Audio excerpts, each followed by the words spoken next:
Subay sa panuki-nuki gikan sa Enero hangtod sa Setyembre tuig 2022, 6.4% sa mga Pilipino ang diabetes mellitus mo'y hinungdan sa kamatayon. Ang akong gipamati, malipong ko, taas akong sugar. Daghan jud kayong pasalamat sa Koy Herbal Capsule. Ang akong sugar ni minus 9, imbis 200, nahimo na lang 180. Nawa nang akong panglipong. Inom kanunay sa the original Koy Herbal Capsule. Makatulo sa usa ka adlaw. Aprobado sa FDA. No approved therapeutic claims. Ladies and gentlemen, hagardas na ba ka? Goodbye old face, welcome young and glowing skin.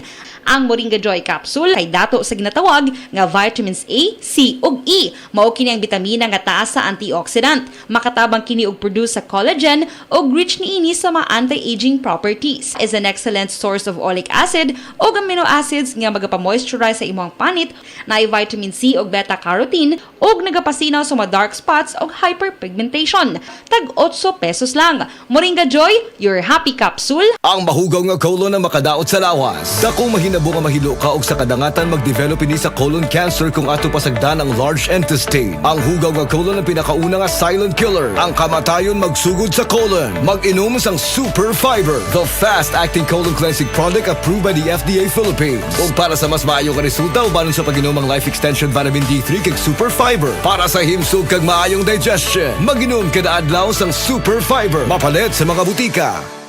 Gusto ba ni mo kape pero ga-worry ka kay basig dili ka katog? Don't worry. Available na ni sa mga butika ang Vita D Plus Coffee Mix nga na ay vitamin D3 nga makatabang improve sa imuhang pagtug. Ang Vita D Plus Coffee Mix na may reishi mushroom ug mangosteen fruit extract. Vita D Plus Coffee Mix, may kape na ka, may vitamin D3 pa ka. Day andak, nganong masulubon man kanang naong nimo? Naluhoy manggug ko ni Lolo Papa Rans. Mitukar na po dang yung hubak ko gayoma. Mitaas pag yun ang yung blood sugar. Lakaw dayon nga sa butika. Pagpalit dayon og Biotrof Herbal Capsules, sigurado kung dako kinigi katabang para mahupay ang gipamatay nga balatian sa imong lolo. Tungod kay ang Biotrof, bantugan na kaayong makaalim sa mga nagkalain-laing suliran sa panglawas, sud na sa dugayng panahon. Papa Rans, okay na kanya kong lolo. Salamat kayo sa Biotrof Herbal Capsules, the wonder food supplement. Biotrof Herbal Capsules, mapalit sa mga butika nga naa sa inyong dapit. Oras, gihatod kaninyo sa EXL Magkabuhay. Buhay at makulay ang buhay sa EXL Magkabuhay.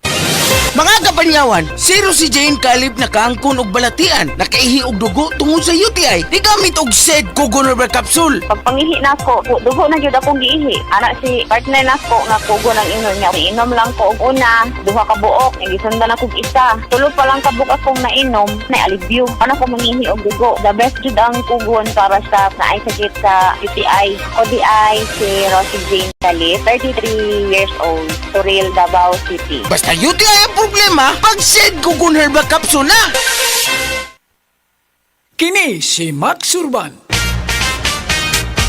Kape nga gipaabot sa masa, Sid Panyawan Coffee, pait ang panlami iyang timpla. Sid Panyawan Coffee, paras mga batan ug tigulang. Sid Panyawan Coffee, sa panglawas makatabang. Sid Panyawan Coffee, kape nga pangmasa, kaping dili mahal, gaan sa bulsa, sa grocery ayaw ninyong kalimti. Ang Sid Panyawan Coffee, paborito ni Lolo ug ni Lula. Sid Panyawan Coffee, tilawi lang aron mo tuo ka. Sid Panyawan Coffee, ilang kahigop lang mo bastog ka. Sid Panyawan Coffee, sa quality kontento ka.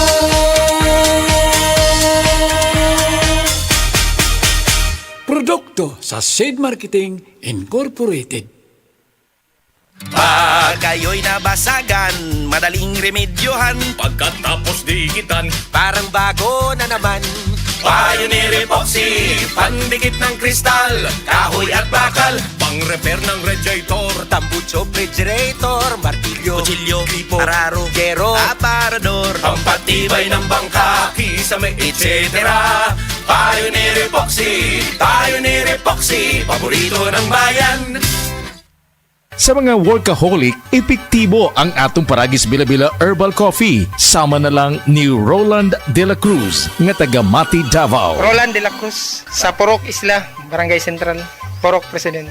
Anong ganahan man kay ka sa kape? Sa Bila-Bila Coffee, laskig ang imong lawas o mayo ang imong lihok. Basta laskig niya kondisyon, makalihok pag may sa trabaho. Kung di ka kainom, mura magluya na ka? Murag luya-luya, lahi ra gyud. Tungod kay nindot gyud ang Bila-Bila Coffee. Kini ginama sa GFMQ Marketing kay sa Paragis Bila-Bila. Dili na ka mag-agwanta pa. Ako si Radyoman Benji Tanghian, kining balita hatod kanato sa Paragis Bila-Bila Herbal Capsule na ilhan isip herbal nga kapsula nga makatabang og daghang benepisyo sa kalawasan. Mao kini ang all-in-one nga herbal. Makahatag og kaayuhan sa ato ang mga selula sa lawas, makatarong sa nindot nga flow og limpyuhan ang imuhang dugo nga modagkayday sa ato ang kasing-kasing. Ug karon sa atong balita, nakadawat na sa ilang pinansyal nga ayuda ang mga bag-o nga narehistro nga mga senior citizen nga nagikan sa nagkadaiyang barangay sa syudad sa Mandawi. Diin 157 kanila nagikan sa barangay Labugon, 120 sa Magikay, 50 sa Mantuyong, 85 sa barangay Upaw, ug 146 sa Pagsabungan, 205 sa Paknaan, 142 sa Subang Dako, 92 sa Tabok, 55 sa Tawson, ug 32 sa Tingob. Gihatagan usab sa unang edisyon sa updated nga Senior Citizens Handbook atol sa distribusyon. Adunay mga libre nga serbisyo nga gidalit ang syudad, sama sa medical consultation, libre nga tambal, libre nga legal consultation, notaryo, massage o haircut. Nitambong usab ang PSA, SSS o PhilHealth nga naghatag kanila og serbisyo. Kadtong balita hatod kanato sa Paragis Bila-Bila Herbal Capsule. Alang sa kumpleto nga kombinasyon, gamita lang ang Paragis Bila-Bila Plus Herbal Capsule. Paragis Bila-Bila Herbal Capsule na uban sa pagpangapi sa Paragis Bila-Bila Herbal Coffee ug ang pagpanghaplas sa Paragis Bila-Bila Liniment Oil. Gama sa GFMQ Marketing sa Paragis Bila-Bila, dili na ka mag-agwanta pa. Sa dugang kasayuran, tawag lang sa 0935-641-0261. Ang Paragis Bila-Bila mapalit sa Diding's Pharmacy sa Manalili Street, Cebu City, Bestway Pharmacy sa Mandawi City, Healthway Pharmacy, JV Butika sa Cebu, Mandawi, Liloan o Osmeña Boulevard. Mapalit usab sa JY Pharmacy sa 32 Osmeña Building, Osmeña Boulevard, Cebu City. Ako si Radyoman Benji Tanghian, DYHP Tatak RMN. Amo na ng sulo mo, pre. 3 moves na lang, mati ka naman. Dawhida lagi memorya kag diskarte ko, prehaw. Pirmi lang kaya perdisi mo sa chess. Mag-Luther Max Coffee ka, pre. Nagapatan na sinis memorya kaga nagapakalmas ang aton modo. Kita mo mga moves ko? Pang-grandmaster, kag chill-chill lang kay ti. Kataway sa pensar ko. Kidney Care Time! Ako si Robert, nagpuyo sa Dumaguete. Sa una, grabe ang akong kahimtang tungod sa akong dialysis. Kato wala pa ako kasuway aning kidney care. Pwerte ra ba mahala magpa-dialysis? Pero sa nisugod na ko ani, dakong kausaban. Dili na lisod ipangihi, wanang nga suka-suka. Dili na ako magluya tungod sa kidney care. Sa karon padayon ko nga nagkaayo. Nagpasalamat ko sa kidney care sa pagtabang nga mobalik ang akong maayong panglawas.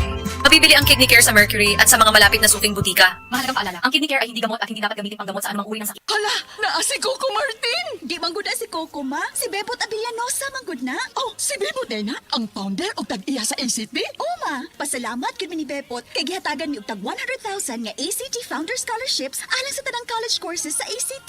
Apil ang criminology, nursing, IT, engineering, education, HRM, tourism ug business. Gusto ko ang tanan makahuman og eskwela aron sila makatabang sa ilang pamilya. Asian College of Technology creates the future today. Basta sakit sa atay, magdidiling. Ako si Lorna, 44 anyos. Ingon ang doktor nga na ako'y infeksyon sa atay. Kanilaging sige tag-inom alak og sigarilyo, unya hingaon pagyud og tambok, daghan kog gibati. Naghilo akong panit, niburot akong tiyan, ug pirme gasuol. Dalira ko maluya, nawala akong gana sa kaon. Daghan na kaayog tambal akong nasuwayan. Puwerte pang mahala, pero wag yud epekto. Isulayan ako ang yiling. Sa pipila lang ka semana, nabati nako ang kausaban. Salamat sa yiling. Basta sakit sa atay, magdidiling. Ang yiling mapalit sa Mercury ug mga suking botika. Mahalagang paalala, ang yiling ay hindi gamot at hindi dapat gamitin panggamot sa anumang uri ng sakit. Pagbasa sa 10 kabanata ng Aklat ni Juan, ang talinhaga tungkol sa pastol, talata 1-42. Pakatandaan ninyo, ang pumapasok sa kulungan ng mga tupa nang hindi sa pinto nagdaraan kundi umaakyat sa di dapat pagdaanan ay magnanakaw at tulisan. Ang tunay na pastol ay sa pintuan nagdaraan, Pinapapasok siya ng gwardya at pinapakinggan ng mga tupa ang kanyang tinig. Tinatawag niya ang kanyang mga tupa sa kanilang pangalan at inilalabas sa kulungan. Kapag nailabas na, siya'y nangunguna sa kanila at sumusunod naman ang mga ito sapagkat kilala nila ang kanyang tinig. Hindi siya sumusunod sa iba kundi patakbong lumalayo sapagkat hindi nila kilala ang tinig ng iba. Sinabi ni Jesus, ang talinhagang ito, ngunit hindi nila nauunawaan ang ibig niyang sabihin. Kaya't muling sinabi ni Jesus, pakatandaan nyo, ako nga ang pintuang dinaraanan ng mga tupa. Ang mga nauna sa akin ay mga magnanakaw at mga tulisan, ngunit hindi sila pinapakinggan ng mga tupa. Ako ang pintuan. Ang sinumang pumapasok sa pamamagitan ko ay maliligtas. Papasok siya't lalabas at makakatagpo ng pastulan. Dumarating ang magnanakaw para lamang magnakaw, pumatay at manira. Naparito ako upang ang mga tupa ay magkaroon ng buhay, ng isang buhay na masagana at ganap. Ako ang mabuting pastol. Iniaalay ng mabuting pastol ang kanyang buhay para sa mga tupa. Ang bayaran ay tumatakas kapag may dumarating na asong gubat. Iniiwan niya ang mga tupa, palibasa hindi siya pastol at hindi kanya ang mga ito. Kaya't sinusunggaban ng asong gubat ang mga ito at binubulabog. Tumatakas siya, palibasa ay bayaran lamang at walang malasakit sa mga tupa. Ako nga ang mabuting pastol, kung paanong kilala ko ng Ama at siya kilala ko, gayon din naman, kilala ko ang aking mga tupa at ako'y kilala nila. At iniaalay ko ang aking buhay para sa aking mga tupa. Mayroon akong iba pang mga tupa na wala pa sa kulungang ito. Kinakailangan sila ipasok ko rin at papakinggan naman nila ang aking tinig. Sa gayon magiging isa na lamang ang kawan at isa ang pastol. Dahil dito'y minamahal ako ng Ama sapagkat iniaalay ko ang aking buhay upang ito'y kunin kong muli. Walang makakakuha ng aking buhay kusa ko itong ibinibigay. Mayroon akong kapangyarihang ibigay ito at kuning muli. Ito ang utos na tinanggap ko sa aking Ama. Dahil sa mga pananalitang ito, hindi na naman nagkaisa ng palagay ang mga Hudyo. Marami sa kanila nagsabi, talaga sinasapian na ito ng demonyo at nababaliw. Bakit ba kayo nakikinig sa kanya? Sinabi naman ng iba, hindi nakakapagsalita ng gano'n ng isang sinasapian ng demonyo. Nakakapagpagaling ba ng bulag ang demonyo? Taglamig na noon at kasalukuyang ipinagdiriwang sa Jerusalem ang pista ng pagtatalaga ng templo. At habang naglalakad si Jesus sa templo, sa portiko ni Solomon, pinaligiran siya ng mga Hudyo at sinabi sa kanya, hanggang kailan mo ba kami ilalagay sa alanganin? Kung ikaw nga ang Kristo, sabihin mo na ng tuwiran. At sumagot si Jesus, sinabi ko na sa inyo, ngunit ayaw ninyong maniwala. Ang mga ginagawa ko sa pangalan ng aking Ama ay nagpapatotoo tungkol sa akin. Ngunit ayaw ninyong maniwala sapagkat hindi kayo kabilang sa aking mga tupa. Nakikinig sa akin ang aking mga tupa. Nakikilala ko sila. Sumusunod sila sa akin. Binibigyan ko sila ng buhay na walang hanggan. Kailan may hindi sila mapapahamak at hindi sila maaagaw sa akin ninuman. Ang aking Ama na siyang nagbigay sa kanila, sa akin, ay lalong dakila sa lahat at hindi sila maaagaw ninuman sa aking Ama. Ako at ang Ama ay iisa. Ang mga pinuno ng mga Hudyo muling dumampot ng bato upang batuhin siya. Kaya't sinabi sa kanila ni Jesus, marami akong mabubuting gawang ipinakita sa inyo mula sa Ama. Alin ba sa mga ito ang dahilan at ako'y inyong gustong batuhin? Sumagot ang mga pinuno ng mga Hudyo, hindi dahil sa mabubuting gawa kaya ka namin babatuhin, kundi dahil sa paglapastangan mo sa Diyos, sapagkat nagpapanggap kang Diyos, bagamat tao ka lamang. Tumugon si Jesus, di ba nasusulat sa inyong kautusan? Sinabi ko, mga Diyos kayo. Mga Diyos ang tawag ng kautusan sa mga pinagkatiwalaan ng salita ng Diyos at hindi maaaring ipawalang bisa ang sinasabi ng kasulatan. Ako'y pinili at isinugo ng Ama. Paano ninyo ngayon masasabing nilalapastangan ko ang Diyos? Dahil sa sinasabi kong ako ang anak ng Diyos? Kung hindi ko ginagawa ang mga pinapagawa ng aking Ama, huwag niyo akong paniwalaan. Ngunit kung ang ginagawa ko ay ang mga ito, paniwalaan ninyo ang aking mga gawa kung ayaw ninyong maniwala sa akin. Sa gayon matitiyak ninyong nasa akin ang Ama at ako'y nasa Kanya. Kaya tinangka naman nilang dakpin si Jesus, ngunit siya'y nakaalis. Muling pumunta si Jesus sa ibayo ng Jordan sa pook na dating pinagbautismohan ni Juan. Habang naroroon siya'y maraming lumalapit sa kanya. Sinasabi nila, si Juan ay walang ginawang himala, ngunit totoo ang lahat ng sinabi niya tungkol sa taong ito. At doon, maraming sumampalataya kay Jesus. Ito ang salita ng Diyos. Prostate cancer, ang delikado ug mamatay ni nga sakit nga cancer sa mga lalaki. Mag Life Extension Vitamin D3 na mo. Rekomendado sa mga medical doctors. Aprobado sa FDA Philippines o FDA USA. Suklan nato ang prostate cancer. Mapalit sa mga butika. Ang himsog nga lang sa ubaga magpasabot usab og himsog nga panglawas sa kanitibukan, likay sa polusyon sa hangin, pagpanigarilyo o second-hand smoke ug mga aktibidad nga makadaot niini. Kauban ang sakong diet, pagkatug og exercise, masiguro ang healthy lungs ug inom og Vitalungs capsule. Protect your lungs and protect your life with Vitalungs. Hello girlies! Dalaga og minyo, permanente ba magsakit ang imong puson? Aduna ba kay menstrual cramps or dysmenorrhea? Ang Moringa Joy aduna kini 38 mg nga iron, 25 times ikumpara sa spinach nga makatabang nga mo revitalize sa blood loss during menstruation. Ang mga babayi adunay dysmenorrhea tungod sa pagbira sa atong uterus o sa ato ang ovary. Ang pagtaas sa prostaglandin nga usa ka chemical sa atong lawas mao kana ang hinungdan ngano ang babayi adunay dysmenorrhea. Ang Moringa Joy capsule mapalit sa tanang nga bodika duol sa inyuhang mga lugar tag 8 pesos lang kada kapsula. Igala, nakakape na ka? Kay mo na ba ka nga nibalik na og available na sa mga butika ang imong paborito nga pinakauna nga kape nga na ay vitamin D3, reishi mushroom ug kaning mangosteen fruit extract? Kini ang Vita D Plus Coffee Mix, ang kape nga para sa ikamayong lawas nimo. Vita D Plus Coffee Mix, may kape na ka? Na ay vitamin D3 pa ka. Ano nga ang pinakabagong iBerry Gold with 10 mg lutein? Ako si Ate Bina.